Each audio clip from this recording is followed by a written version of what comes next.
প্রথম সপ্তাহে বিকেল 4টার দিকে একটা অদ্ভুত সময় আসে। তখন প্রথম তারাবির উত্তেজনাটা আর থাকে না। সেহেরির রোমাঞ্চটা কেটে যায়, থাকে শুধু মাথা ব্যথা, শুকনো গলা আর প্রচণ্ড ক্লান্তি। ঠিক সেই দুর্বল মুহূর্তটিতে শয়তান আপনার কানে ফিসফিস করে বলে, কেন এত কষ্ট করছো? এত পিপাসা সহ্য করার কি কোনো মানে আছে? তখন খুব একা লাগে, মনে হয় এটা বুঝি একটা শাস্তি। কিন্তু আমি যদি বলি, আপনার এই ক্ষুধা কোনো শাস্তির লক্ষণ নয়, বরং এটি একটি সম্মানের লক্ষণ। এটি প্রমাণ করে যে আপনাকে একটি বিশেষ দলের জন্য নির্বাচিত করা হয়েছে। স্বাগতম রমজান রিসেটে। আজ আমরা প্রবেশ করব ইতিহাসের সেই হল অফ ফেমে। আজ আমরা জানব কেন আল্লাহ আমাদের সান্ত্বনা দিয়ে বলেছেন, তোমরা প্রথম নাও।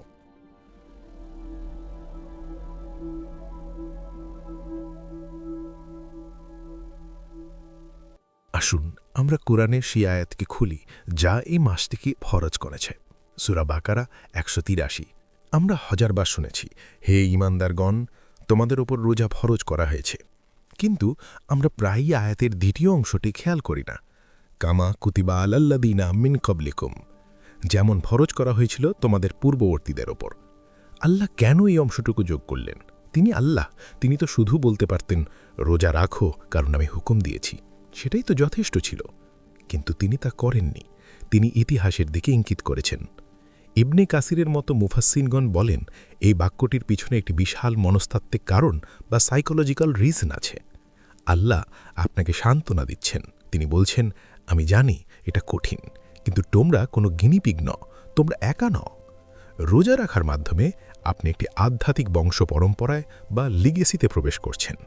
আপনি মানব ইতিহাসের হল অফ ফেমে যোগ দিচ্ছেন। একটু ভাবুন তো, আপনার সাথে এই কাতারে কারা দাঁড়িয়ে আছেন? আজ যখন আপনার পেটে ক্ষুধা অনুভব করবেন, তখন মুসা আলাইসাল্লামের কথা মনে করুন। আল্লাহর সাথে কথা বলার আগে তিনি তুর পাহাড়ে 40 দিন রোজা রেখেছিলেন। ঈসা আলাইসাল্লামের কথা মনে করুন। শয়তানের প্রলোভনের সাথে লড়াই করার সময় তিনি মরুভূমিতে রোজা রেখেছিলেন। দাউদ আলাইসাল্লামের কথা মনে করুন, যিনি সারা জীবন একদিন পরপর রোজা রাখতেন। রোজা হল নেককারদের সর্বজনীন ঐতিহ্য। এটি এমন একটি ইবাদত যা আসমানি কিতাবপ্রাপ্ত সকল জাতিকে এক সুতোয় গেঁথেছে। তাই যখন ক্ষুধা লাগবে, এটাকে বোঝা মনে করবেন না, এটাকে একটা কানেকশন বা সংযোগ মনে করুন। পেটের ওই জ্বালা পোড়া, এই একই অনুভূতি মুসা আলাইসাল্লাম অনুভব করেছিলেন, এই একই তৃষ্ণা ঈসা আলাইসাল্লাম অনুভব করেছিলেন। আপনি মহামানবদের পদাঙ্ক অনুসরণ করছেন। আপনি কষ্ট পাচ্ছেন না, আপনি এলিটদের সাথে ট্রেনিং করছেন। তবে এখানে আল্লাহর দয়ার আরেকটি চমৎকার নিদর্শন আছে। আল্লাহ কিন্তু এই উম্মতকে শুরুতেই কঠিন পরীক্ষার মধ্যে ফেলেননি। একজন দয়ালু কোচ যেমন খেলোয়াড়কে ধীরে ধীরে তৈরি করেন, আল্লাহও আমাদের সেভাবে তৈরি করেছেন। আপনারা কি জানেন, রোজা কিন্তু শুরুতেই পুরো 1 মাসের জন্য ফরজ ছিল না। আমরা যদি এই বিধানের ইতিহাস দেখি, তবে দেখব এটি 3টি ধাপে এসেছে।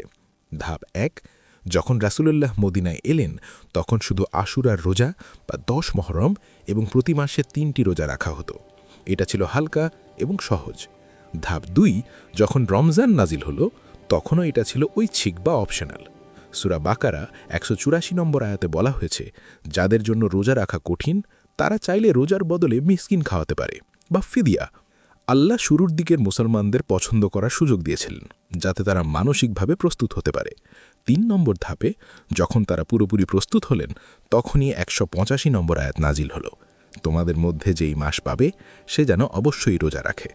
তখন আর অপশন ছিল না, ট্রেনিং পিরিয়ড শেষ হলো। 2026 সালে এসে এটা আমাদের কাছে জরুরি কেন? কারণ এটা প্রমাণ করে যে আল্লাহ আমাদের কষ্টটা বোঝেন, তিনি মানুষের দুর্বলতা জানেন। তিনি সাহাবীদের কাছ থেকেও রাতারাতি পারফেকশন চাননি। তিনি আপনার সংগ্রামটাও দেখছেন। তিনি সহজ চান, কঠিন কিছু চান না। এবার আমাদের বর্তমান জীবনের দিকে তাকান। আমরা বড্ড শৌখিন হয়ে গেছি। আমাদের এসি আছে, উবার ইটস আছে, নরম বিছানা আছে। 10 মিনিটের জন্য ওয়াইফাই চলে গেলে আমরা অস্থির হয়ে যাই। আমরা তাৎক্ষণিক সুখে বা ইনস্ট্যান্ট গ্র্যাটিফিকেশনে এত অভ্যস্ত হয়ে গেছি যে অপেক্ষা করা বা নিজেকে বঞ্চিত করাটা আমাদের কাছে এখন টর্চার মনে হয়। সোশ্যাল মিডিয়া আমাদের শেখায়, যা মন চায় তাই করো, কেকটা খেয়ে ফেলো, জুতোটা কিনে ফেলো। রমজান আসে এই ধারণাটাকে চূর্ণ বিচূর্ণ করতে। রোজা আপনাকে বলে, তুমি তোমার ইচ্ছার চেয়েও শক্তিশালী। যখন আপনি রোজা রাখেন আপনি আসলে ডোপামিন আসক্তির শিকল ভাঙছেন। আপনি নিজেকে প্রমাণ করছেন যে বেঁচে থাকার জন্য আপনার অনেক জিনিসপত্রের দরকার নেই, আপনার শুধু আল্লাহকে দরকার। তাহলে এই হল অফ ফেম মাইন্ডসেটটি আমরা কিভাবে এই সপ্তাহে কাজে লাগাবো?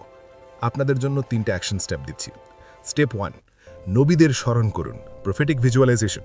যখন ক্ষুধা চরম পর্যায়ে পৌঁছাবে, হয়তো ইফতারের 1 ঘন্টা আগে 10 সেকেন্ডের জন্য চোখ বন্ধ করুন। কল্পনা করুন মুসা আলাইহিসসালামকে পাহাড়ে, কল্পনা করুন রাসূল সাল্লাল্লাহু আলাইহি সাল্লামকে হীরা গুহায়। নিজেকে বলুন, আজ আমি তাদের দলের একজন সদস্য। কষ্টের অনুভূতিটাকে গর্বে পরিণত করুন। স্টেপ 1, ট্রেনিং পিরিয়ড মেনে নিন। যদি আপনার খুব কষ্ট হয়, হয়তো কোনো কারণে রোজা ভেঙে ফেলেছেন বা খুব রেগে গেছেন, হাল ছাড়বেন না। মনে রাখবেন সাহাবীদেরও ধাপে ধাপে তৈরি করা হয়েছিল। আপনি যদি ভুল করেন, কাল আবার চেষ্টা করুন। আল্লাহ আপনার পারফেকশনের চেয়ে আপনার প্রচেষ্টাকে বেশি ভালোবাসেন। স্টেপ 3, আপনার সঙ্গী খুঁজুন। কোরআনে আল্লাহ বলেছেন, হে ঈমানদারগণ, বহিবচন। তিনি বলেননি হে ব্যক্তি। রোজা একটা টিম স্পোর্ট। যদি খুব একা লাগে, বন্ধুকে টেক্সট করুন, ভিডিও কলে একসাথে ইফতার করুন। যখন দেখবেন আপনার পাশের মানুষটিও এই হল অফ ফেমের অংশ, তখন লড়াইটা সহজ হয়ে যাবে। বন্ধুরা, এই ক্ষুধা সাময়িক, কিন্তু এই ঐতিহ্যের অংশ হওয়ার যে সম্মান, তা চিরস্থায়ী। ইব্রাহিম, মুসা এবং ঈসা আলাইসাল্লাম যে মাশাল বহন করেছিলেন, আপনাকেও সেই মাশাল বহন করার জন্য বেছে নেওয়া হয়েছে। এটাকে নিভে যেতে দেন না।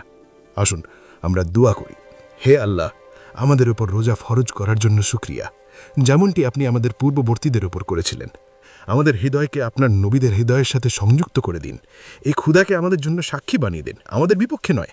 আমাদের সেই ধৈর্য দান করুন যেটি আপনি পূর্ববর্তীদের দিয়েছিলেন। আমিন। ভালো থাকবেন। দেখা হবে আগামী পর্বে।